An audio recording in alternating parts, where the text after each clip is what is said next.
Hey everyone, it's Phil. It is springtime, it is April, it's a beautiful day and I'm taking advantage of that by getting out. I've gone for a bit of a walk and I'm seeing all sorts of other people out doing the same thing. It's something that many of us can do to try to stay not only healthy in body but also healthy in mind and spirit as we continue to go through this shutdown that COVID-19 has caused.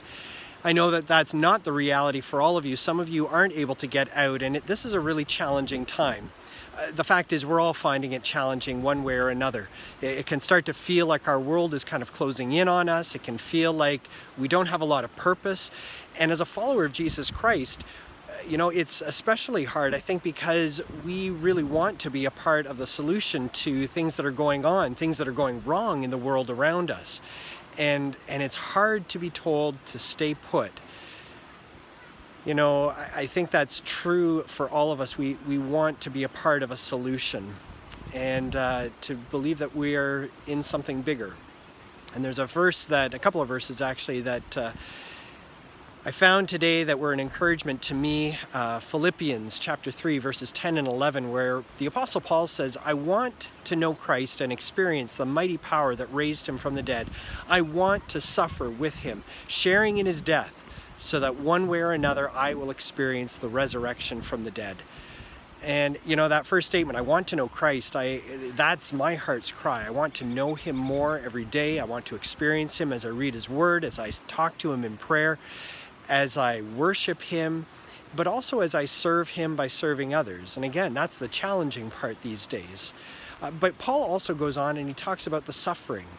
And this is something that the Christian faith has never shied away from, is this idea that suffering really is a reality we live with.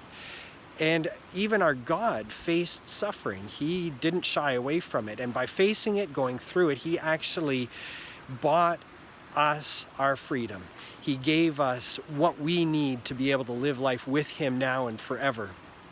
It gives us new perspective when we realize that the challenges we face today, the sufferings that we sense in our own lives, if we stop and reflect on them, we're not alone. Jesus Christ has walked this road, and we have a chance to understand what he has gone through, to know what he felt as he went through this for us. And especially now as we're in the season of Lent and heading towards Good Friday and Easter, we have such an incredible chance to really get to know Christ, to know him more, to experience the suffering that he experienced just to a small degree, but also then to experience the mighty power that raised him from the dead. I love the fact that at the end of the statement, the Apostle Paul says, so that one way or another, I will experience the resurrection from the dead. We don't have a way of explaining everything that God does or everything that he's going to do. That's where faith comes into play. We are trusting him to raise us again at the last day, to sustain us even through the dark times of this life, to experience what that new life is.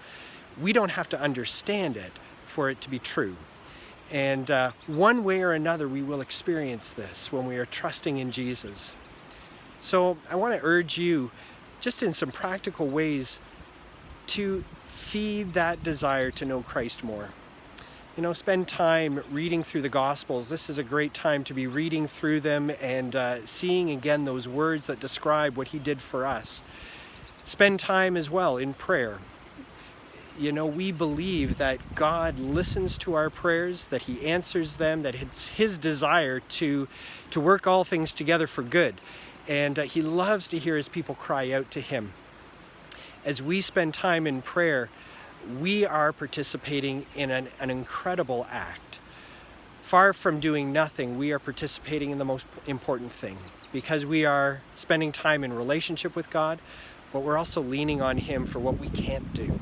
We're owning up to the fact that we're human, we're mortal, and we are weak.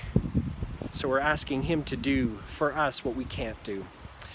One way or another, we will experience the resurrection from the dead.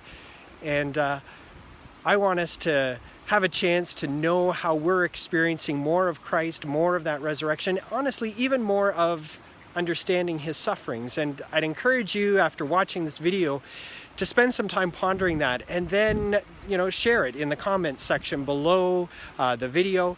Just say something that maybe God is challenging you on or teaching you through this time. Again, whether it's about suffering, whether it's about resurrection, but all of it having to do with knowing Christ more. That's who we are. We are his followers. We want to know him more. Let's grow in him and through him as we go through this time. God bless you, and we'll talk again soon.